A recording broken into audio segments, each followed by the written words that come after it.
Hey guys, today we're finally taking a look at the Spider Zoids variants of the Spideth from Zoids Wild. Unfortunately, this is nothing to do with the old Spider-Man and Zoids comics from Marvel UK in the 80s. It's actually another release in Takara Tomi's series of tie-ins with other franchises. They've already done Monster Hunter, and there's also a Diaclone mashup coming up. We're going to unbox both of the kits, we're going to look at these Spidey action figures, and also check out how they compare to each other and the original Spideth, of course. Let's take a look.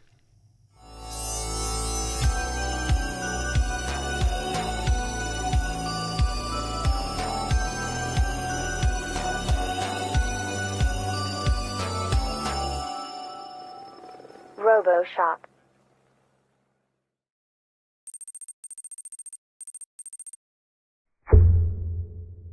Alrighty, this is going to be the first time that I do a side-by-side unboxing because there's definitely no need to do two videos about what I've got here.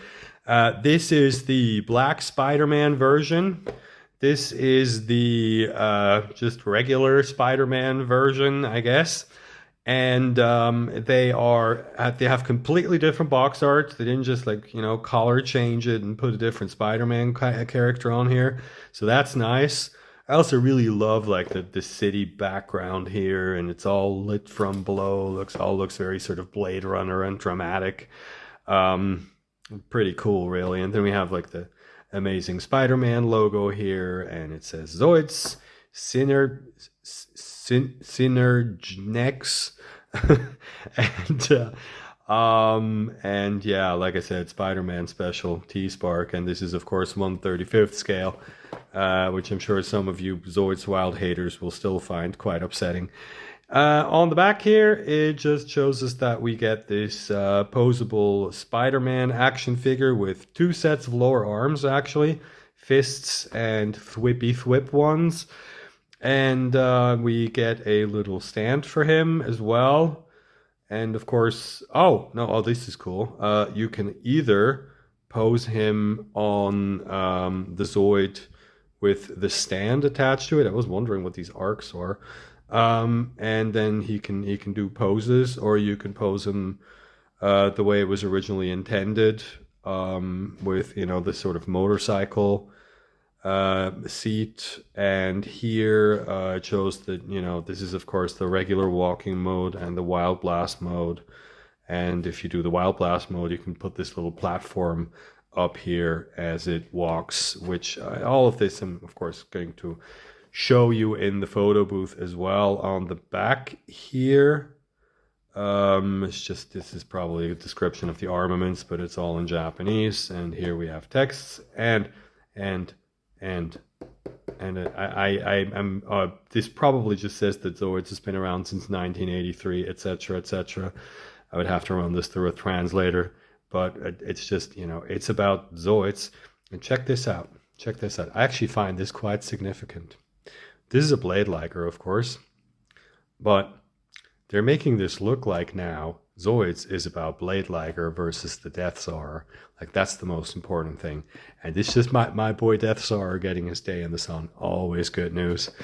Now, anyway, I'm sorry. I like the Death Star a little too much. As an OER fan, you might not expect that from me because I should be all about the Zoidzilla. That's its correct name. But anyway, I'm rambling and we're doing an unboxing. This is probably...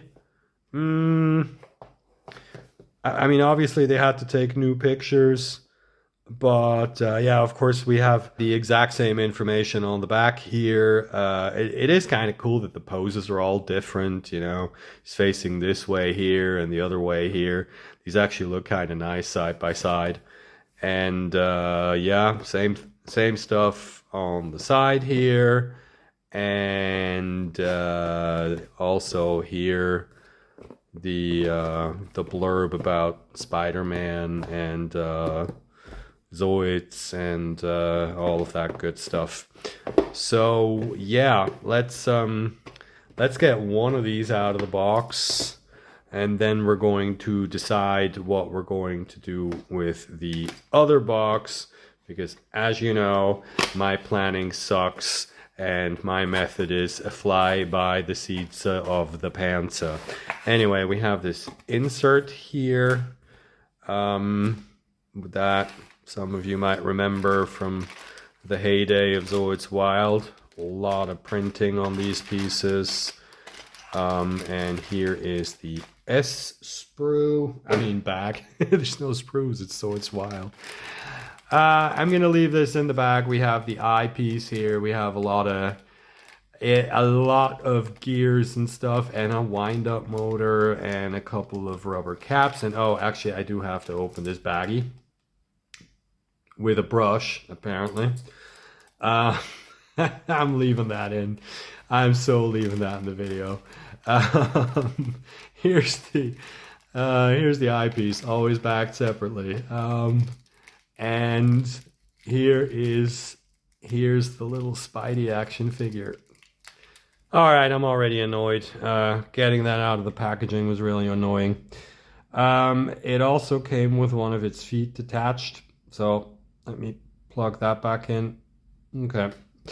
The whole thing is like this bag is wrapped in tape like really tightly, and then you have to be careful not to break the figure. So annoying. Anyway, I'm going to do a posability review once we are in the photo booth. But this is the figure it comes with. The joints are very loose, I have to say. I mean, I'm sure it's going to hold poses just fine because it also seems to weigh about half of a gram. And it's a little too shiny for my tastes. But here is the base with a nice little Spider-Man logo printed on it. And here are the spare arms with the, where it's, he's firing the web shooters. Here's the other one. And that was probably the most interesting part. But we're going to also take a look at these parts, which, okay, this is all just plain red. I'm not going to hugely go into detail here because, I already reviewed this Zoid like 100,000 years ago. But I think we do want to see the parts with the pre-painted sections. So let's get this out of here. We have the back of the rear torso actually has silver here and then blue here. It's molded in red plastic, and then the whole spider web thing printed on it, which is pretty damn neat, I have to say. And here's another red piece that just has like blue trim printed on it. And then the rest is all the mechanical bits for the legs, etc. And they are all plain black, and I'm going to leave them in this bag because I want to open up the other one. Of course, also comes with this insert. Comes with instructions. Oh, actually, we need to look at the instructions real quick as well because they actually printed bespoke instructions for this thing. Okay, let me make sure I don't get this all mixed up here. This is probably the exact same bag with all the black parts that the regular flavor Spider-Man Zoid comes with. And then we have the S bag. All of these pieces that are blue on the other version are black here. This is an annoying bag here that the Spider-Man figure comes in. And I'm gonna leave this in here, I think, because we can look at it in the photo booth afterwards anyway. Of course, it comes with the same spare thwippy arms. And here is the figure. Also seems to have a bit of a problem with the ankle joints here. And yeah, that's your two Spider-Man figures here. Plenty of comparison pictures to come. I'm not going to do this in the unboxing here, just, waving them around in front of the camera and not making any sense. In fact, what we need to do now is not watch me try to get this back into the bag and failing. What we need to do is quickly look at the printed piece that is in here, which is this back armor here. And this is, of course, going to look a hell of a lot less elaborate, as you can see, although they did kind of go out of their way to add some detail. All of these blue pieces, those are the silver ones on the regular one, and then it's got the black Spider-Man spider emblem printed on here. Of course, no spider web pattern, but I like that they added these blue bits here because it looks sort of like somebody thought, well, it's just black with a white spider on it. Can we do something else to actually make it look a little cooler? So I'm going to get this out of the way here so that we can take a look at the instructions. Right, so instructions. First of all, I do have to say that I appreciate the fact that they come, despite the fact that these are printed completely in black and white, with two different versions of the front cover art here, one for the regular Spider-Man and one for the black one.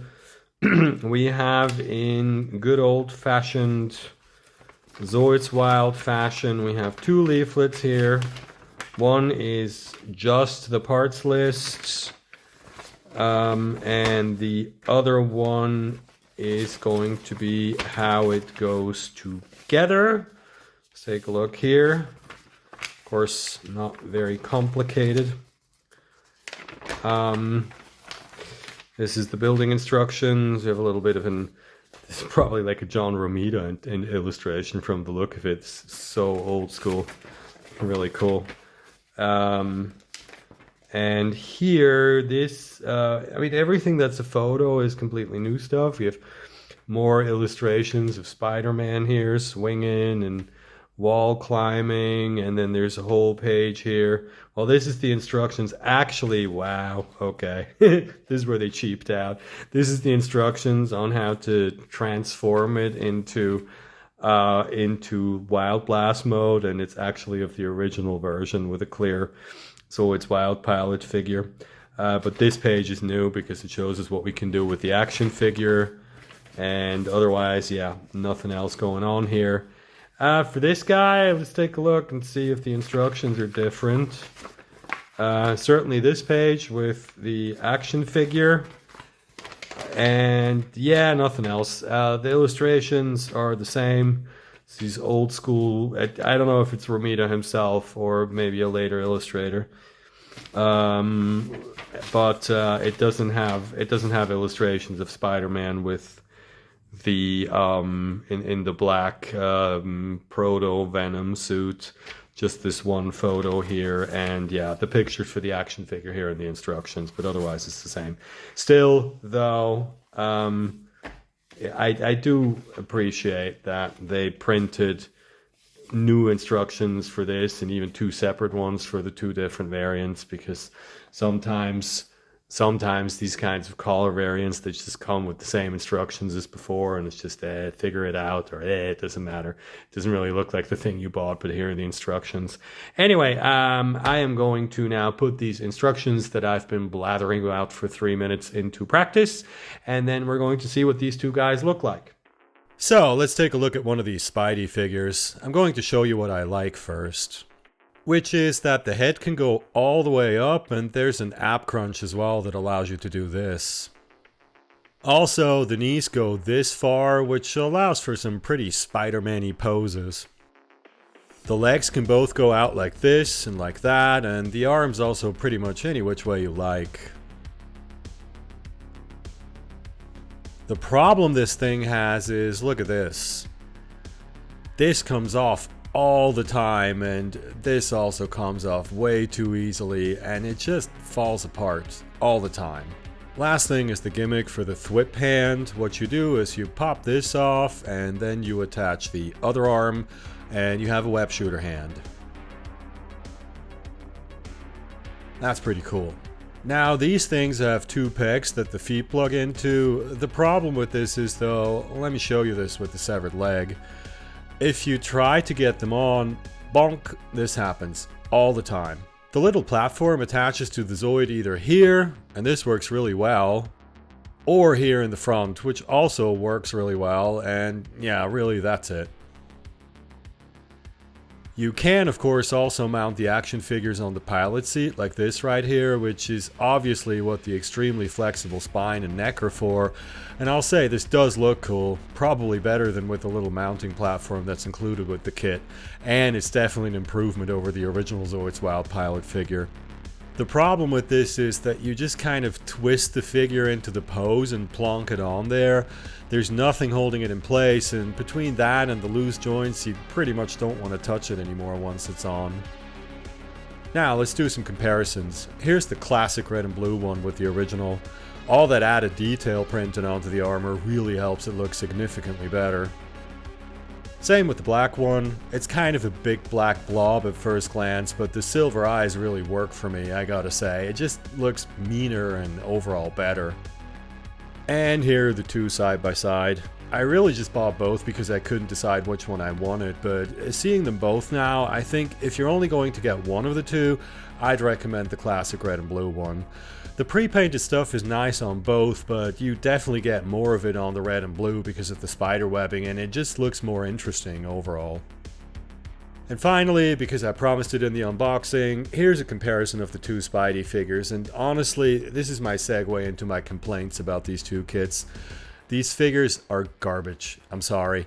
The reason you're seeing them lying on their backs here is because I wanted to post them on their little stands, but as I've said before, the feet will just not stay on, and at some point I just gave up.